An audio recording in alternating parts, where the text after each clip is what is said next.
In October of 1841, a wooden bridge in Springfield, Massachusetts, held up under the weight of a 14-ton steam locomotive crossing the Connecticut River. 1,260 feet of timber and iron, 7 spans, every piece cut by hand. The men at West Point said it would not hold. William Howe of Spencer, Massachusetts, said it would. I pulled the patent papers from 1840 and the construction notes from the Western Railroad files, and I can tell you that bridge held for almost 30 years. This is the story of how American carpenters built wooden bridges strong enough for steam trains, with iron rods and pine timber and a roof to keep the rain off.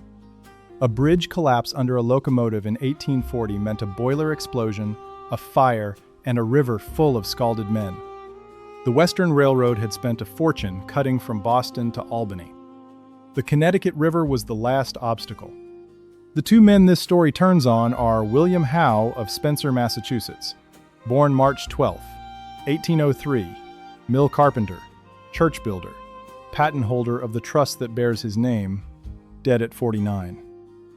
And Amasa Stone Jr., born April 27, 1818. Howe's own workman, at 21 years old, sawdust in his hair, who would buy the patent for $40,000 and build hundreds of these bridges across New England. If you care about the men who built this country with their hands, the workers nobody ever wrote a book about, please subscribe to Global Old History right now. Hit the button. Come back. Now back to the river. Because before William Howe could ever drive a wagon onto the Springfield site, he had to convince 3 West Point engineers that his wooden bridge would not collapse the first time a locomotive rolled across it. And those 3 men were not easy to convince. The engineers were William Gibbs McNeill, George Washington Whistler, and William Howard Swift. All 3 were early graduates of the United States Military Academy at West Point. All 3 had built railroads in 3 different states. They had been planning to use a long truss, designed by Colonel Stephen Long, because the long truss was the proven design of the day.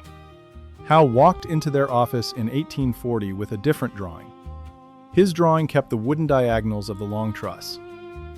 Pine and oak timbers, 8 inches by 9 inches, set at an angle across the panel, like the legs of a sawhorse. Those diagonals carried the compression load.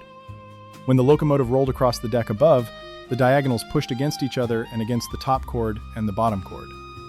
Wood handles compression beautifully. A pine timber can hold tons of squeeze without buckling, if it is cut straight and seasoned right. But the long truss used wooden vertical members for the tension load. And here is where wood fails. A wooden tension member, pinned at each end, splits at the pinholes the first time it is stressed too hard. The grain pulls apart along the bolt, and the joint loosens, and the whole panel goes slack. Howe replaced those wooden verticals with wrought iron rods, threaded at both ends, with a nut and a turnbuckle on top. 2 rods per panel, sometimes 4 on the heavier railroad spans. The iron rods carried the tension.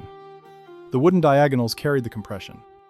And the bridge carpenter could walk along the top of the bridge with a wrench, tighten a nut a quarter turn, and pre-stress the whole truss into a single rigid block. That was the innovation. Iron in tension, wood in compression, with adjustable rods that could be tightened as the timber seasoned and shrank. Howe patented it on August 3, 1840. McNeill and Whistler and Swift looked at the drawing for a long time. Then they let him build it. The Springfield Bridge had 7 spans. Each span was 180 feet long. End to end, the bridge ran 1,260 feet across the Connecticut River, sitting on 7 masonry piers cut from local granite. The carpenters worked from June of 1840 into the fall of 1841. Wage records from canal and bridge work in that decade show a bridge carpenter could earn $3.25 per day for skilled work against $1.25 for a common laborer hauling timber and stone. $3.25 was good money in 1840. A skilled hand on the Springfield Bridge could feed a family in Hartford or Worcester and put a little aside. The timber came down the Connecticut River on rafts. Pine from the upper valley for the diagonals and the cords. Oak for the shear blocks and the pin connections. Each top chord on the Springfield Bridge was built up from 4 parallel timbers, 6 inches by 10 inches, stacked and bolted with 3/4-inch through bolts and oak spacer blocks between them. The bottom chord was the same. The iron rods came from forges in Brandon, Vermont, and in central Connecticut. Each rod was 2 1/4 inches thick, threaded at both ends with a square nut and a washer. A small panel on a road bridge might use 2 rods.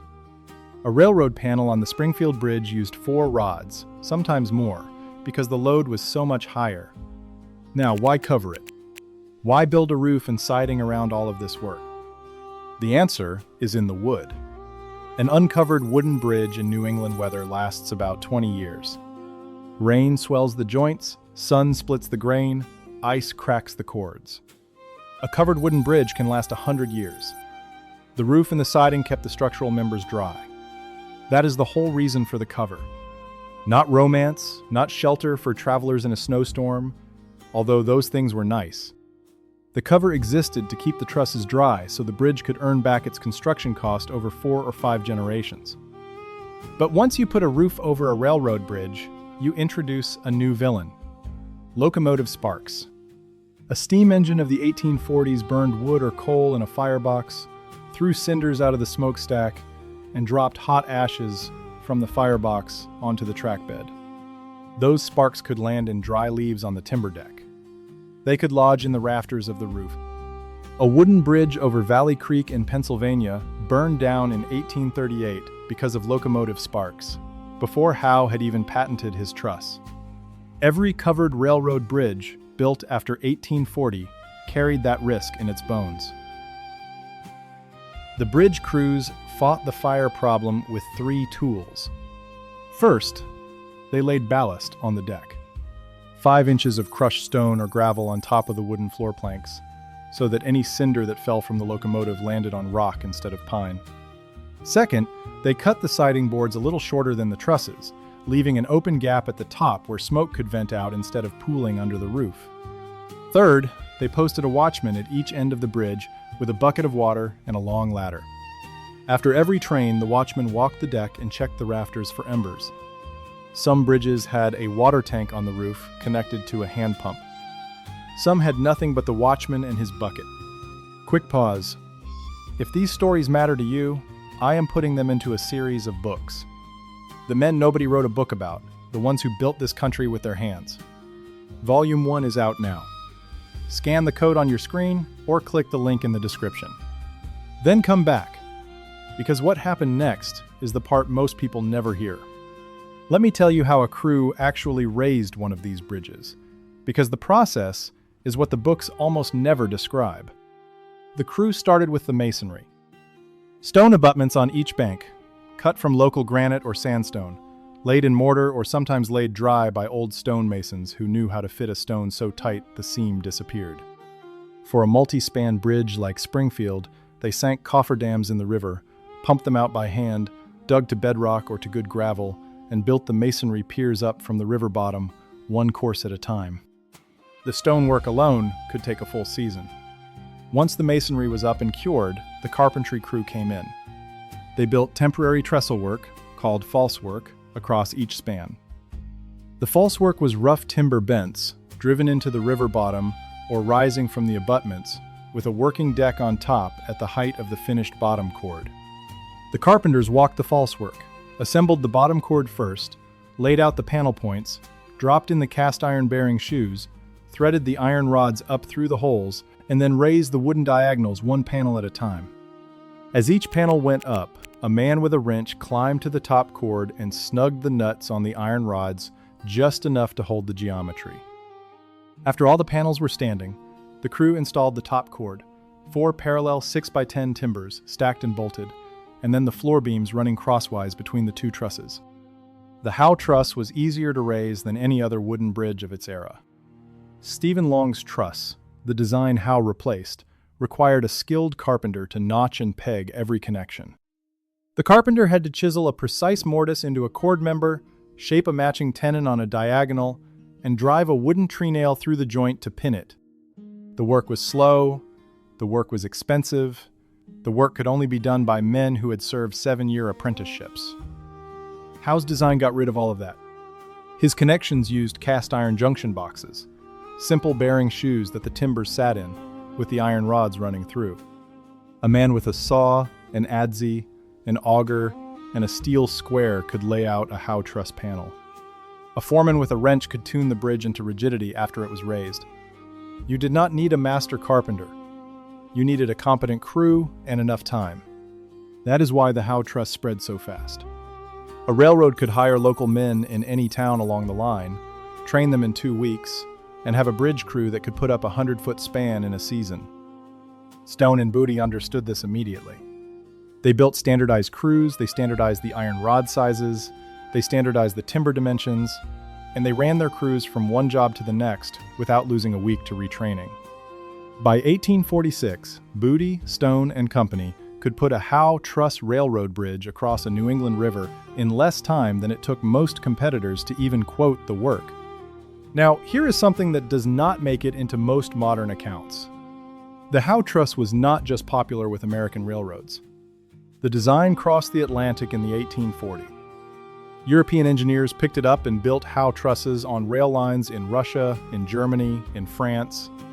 The patent rights overseas were a separate matter, and Howe himself collected fees on some of those European builds before his death in 1852.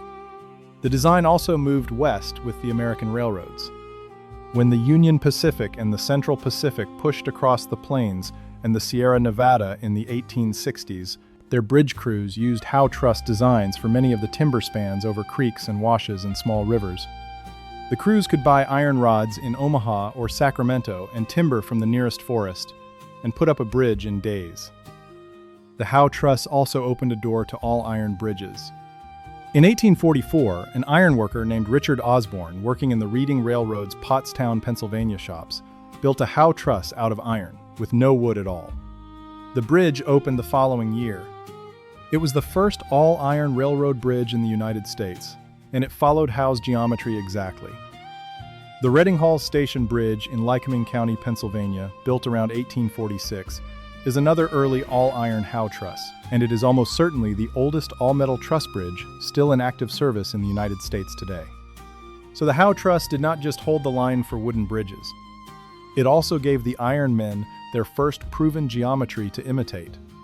But the wooden Howe truss kept its place for 50 years. The reason is economics. Iron was expensive. Wood was cheap.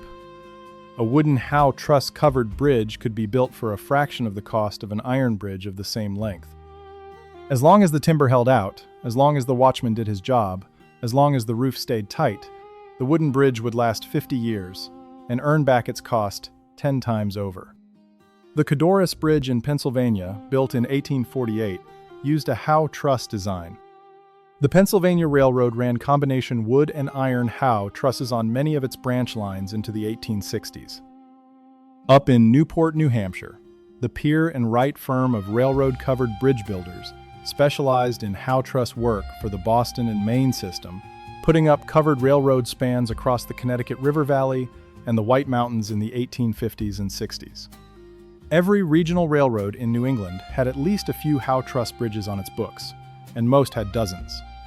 Now let me come back to Amasa Stone, because what happened to him after the Springfield Bridge tells you how a single innovation can build an industry from nothing. Amasa Stone was 21 years old when he started on the Springfield site in 1839. He was Howe's brother-in-law. He had married Howe's sister Julia. He worked the project from the first timber to the last. He saw the bridge open in October of 1841 with a locomotive crossing in front of a crowd of railroad men and city officials. He saw the first train run the full Boston to Albany route on October 4th of that year. And then in 1842, Amasa Stone walked into a meeting with a Springfield businessman named Azariah Booty and asked Booty for $40,000. With that money, Stone bought the New England rights to the Howe truss patent from his own brother-in-law. $40,000 in 1842 would be worth roughly $1.25 million in today's money by the standard inflation conversion. Stone and Booty formed the firm of Booty, Stone, and Company. They were in business that same summer. Over the next 8 years, they built hundreds of Howe truss bridges across New England, most of them for railroads. Stone moved to Cleveland, Ohio in 1850. He became a director of the Cleveland, Columbus, and Cincinnati Railroad and the Cleveland, Painesville, and Ashtabula Railroad. He built more bridges. He built rail yards, warehouses, locomotive shops. He became one of the richest men in Ohio. His daughter Clara married John Hay, who would later serve as Secretary of State. His other daughter, Flora, married into the Mather family. He gave $500,000 to Western Reserve University to establish Adelbert College in memory of his son Adelbert, who drowned at Yale in 1865. Amasa Stone died on May 11, 1883, by his own hand after a series of business failures and after the catastrophic collapse of the Ashtabula Bridge in Ohio in 1876, which killed 92 passengers. The Ashtabula Bridge was an all-iron Howe truss span that Stone had ordered built against the advice of his chief engineer. The chief engineer believed the span was too long for the design. He was right. But that is the end of Stone's story, not the middle.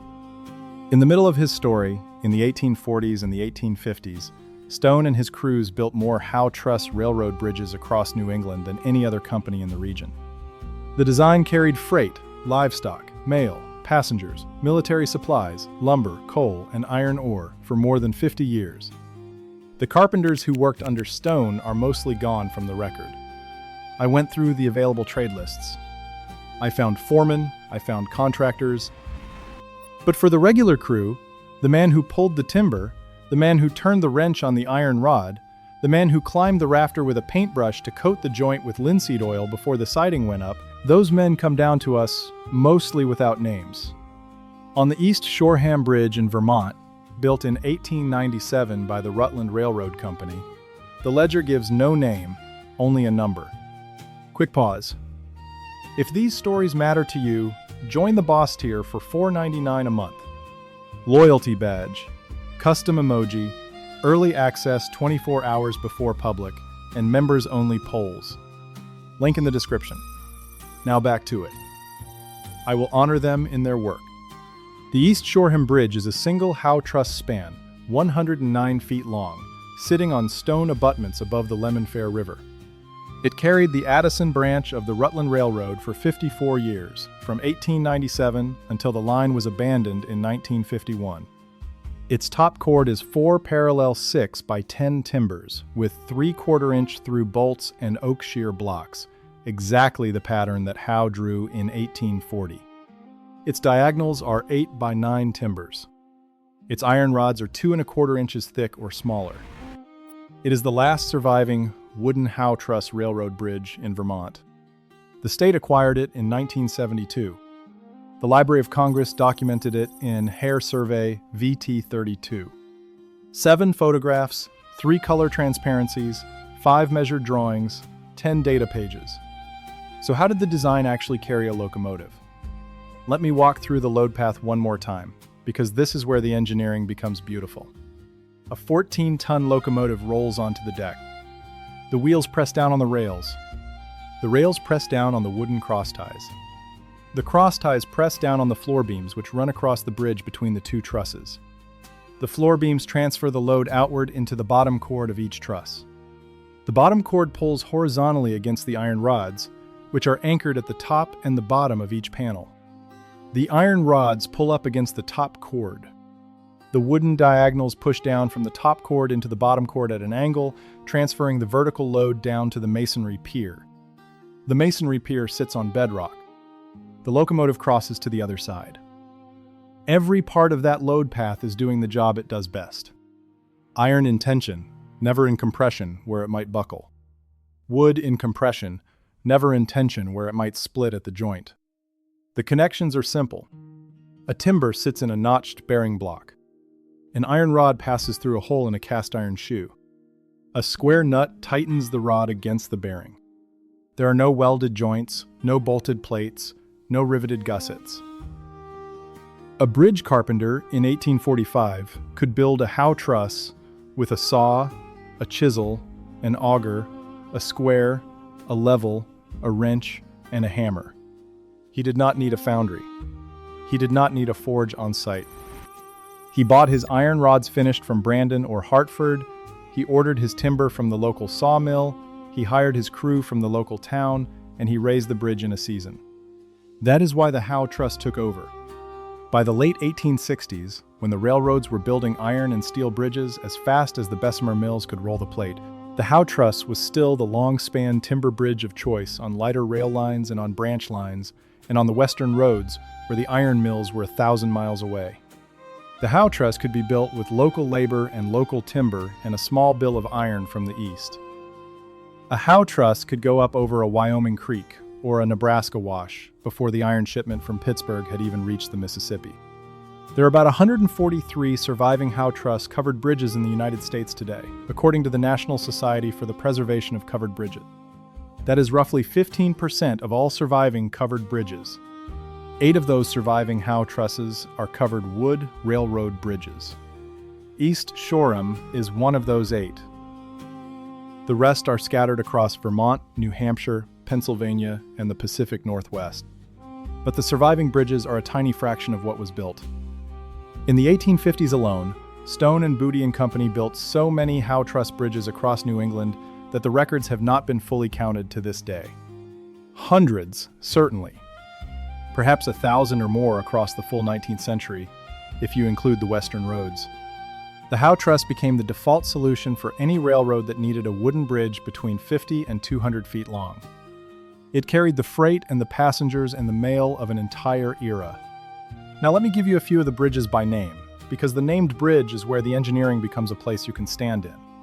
The first Howe Truss ever built was a single-lane road bridge in Warren, Massachusetts, 75 feet long, erected in 1840 for a county road. Howe and his crew put it up in the spring. It was the smaller of his 2 test cases, and it was the proof of concept for the second build, the Springfield Railroad Bridge that opened the same year. That little road bridge is gone now. The road was relocated, the bridge was replaced with a steel girder span in the 1890s, and the original Howe Truss was burned for firewood by the work crew that took it down. That is how most of these bridges end. Burned, salvaged for the lumber, or shoved into the river. The Springfield Bridge itself lasted longer. The original 7-span Howe Truss carried Western Railroad traffic for almost 30 years. It was rebuilt and reinforced several times. By the late 1860s, the locomotives had grown heavier, the train loads had grown longer, and the wooden trusses were showing their age. The bridge was eventually replaced with an iron span and then with a steel span. The original masonry piers stayed in service through every replacement. The same granite that Howe's crew set in 1840 was still carrying the load 80 years later, after the wood and the iron above had been swapped twice. The Reading Hall Station Bridge in Pennsylvania, built around 1846 by Richard Osborne for the Reading Railroad, is still standing. It is an all-iron Howe Truss, not a covered wooden one, but it follows Howe's geometry. It carries U.S. Route 220 over the railroad tracks near Hall Station in Lycoming County. The Library of Congress documented it under Hare Survey PA 567. It is one of the oldest metal truss bridges in active service anywhere in the United States. When you drive over it, you are driving over a working bridge whose design is older than the Civil War. The Codoris Bridge near York, Pennsylvania, built in 1848, used a Howe Truss for a railroad span. The original is gone, replaced multiple times, but the bridge site has carried railroad traffic on a Howe-derived design for almost 180 years. Local historians call the current span Black Bridge. The lineage goes back to Howe's drawing. Up in New Hampshire, there is a Howe Pony Truss Railroad Bridge, documented by Hare as bridge number 148.81, formerly carrying the Boston and Maine Berlin branch over Moose Brook in Gorham, Coos County. The original wooden Howe was rebuilt in 1918 with stronger members for heavier locomotives. The Library of Congress measured it and drew it in detail in 2012. The drawings show every panel point, every bearing block, every iron rod, exactly as Howe specified them in 1840. Down in central Pennsylvania, there is a cast iron Howe Truss that carried Pennsylvania State Highway Route 83 over the Reading Company tracks south of Reading.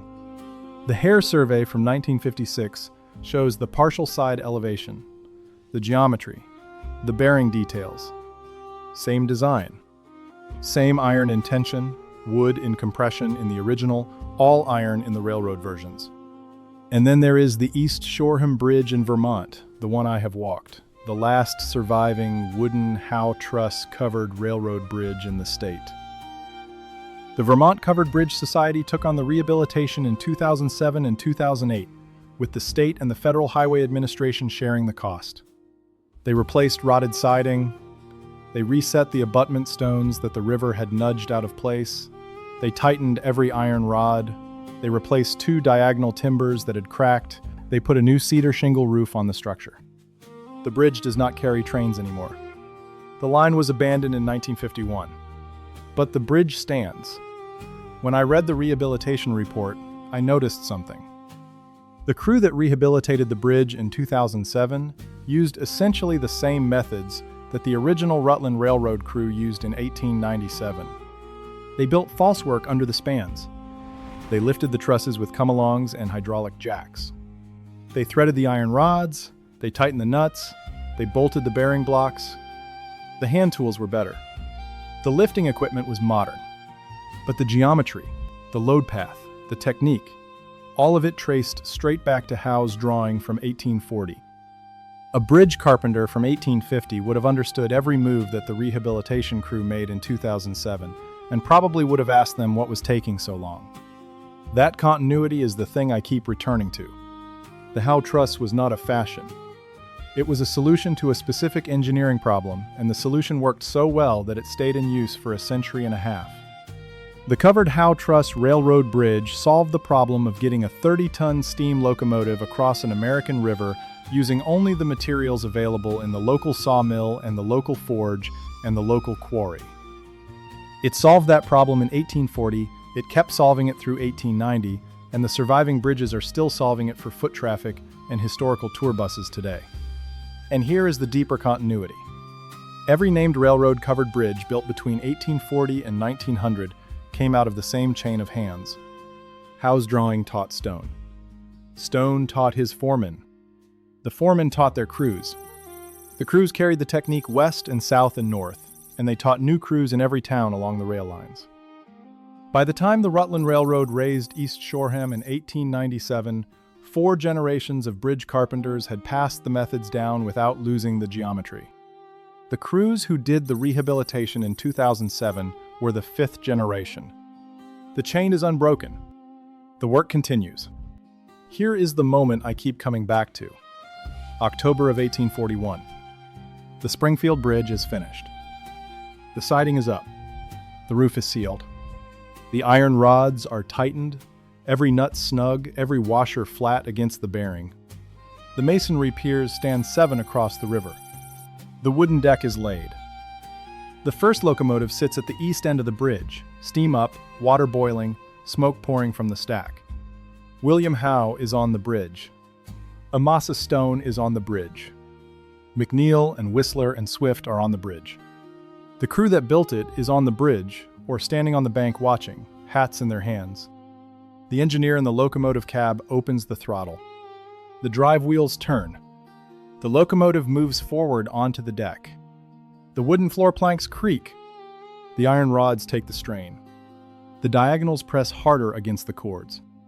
Every joint, every nut, every bearing block does its job. The bridge moves a fraction of an inch under the moving load, just as the design predicted. The engineer watches the trusses out the cab window. Howe watches the rods. Stone watches the cords. The locomotive picks up speed. And the bridge holds. Howe stood on his own work and watched the iron rods take the load. They did not fail. The timber diagonals did not buckle. The masonry piers did not shift. The roof did not catch a spark. The locomotive crossed 1,260 feet of wooden bridge over the Connecticut River and rolled out the other side, and the Western Railroad of Massachusetts had its line from Boston to Albany. The crowd on the bank cheered. The whistle blew. The line was open. Howe lived 11 more years after that day. He patented a second improved version of the truss in 1846. He built more bridges.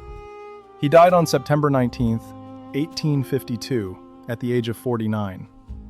Amasa Stone outlived him by 31 years and built an industrial empire on Howe's drawing.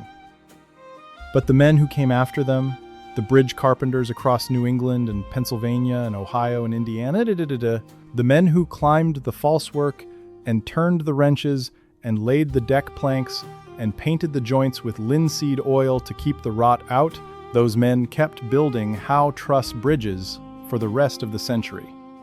They built them in Vermont, they built them in Indiana, they built them in Oregon, they built them in Maine. Most of those bridges are gone now. The lines were abandoned, the timber rotted, the iron rods rusted, the masonry piers were dynamited or left to settle into the silt. But a few of them are still standing. East Shoreham still stands. Several Pennsylvania bridges still stand. They stand because someone built them right, and because someone kept the roof tight, and because the design itself was sound. I have walked the East Shoreham Bridge. I have stood inside that single 109-foot span and looked up at the iron rods hanging from the top cord, and I have run my hand along the 8x9 pine diagonals that have been doing their job since 1897. The wood is dry. The iron is sound. The roof is tight. 129 years after the Rutland Railroad opened the line, the bridge still does the work it was built to do. I think about Howe, in his sawmill town in Spencer, working out the geometry of the truss while he raised a church roof in Warren.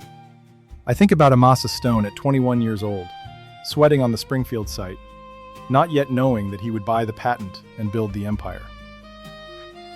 I think about the carpenters who did not leave their names in the ledger, who climbed the falsework in 1841, and again in 1850, and again in 1897, and who built bridges strong enough to hold a steam locomotive out of nothing but pine, oak, wrought iron, and what they knew. I honor them all. Their names are gone. Their work is not. Walk into a covered railroad bridge in Vermont or Pennsylvania on a quiet afternoon. Look up at the iron rods and the diagonal timbers, listen to the wind in the rafters, and you are standing inside their work. One more thing before you go. Every name I find, every number, every record, I am collecting it all into a series of books, so these men are not forgotten again. Volume 1 is available right now. Scan the code on your screen or follow the link in the description. See you in the next one.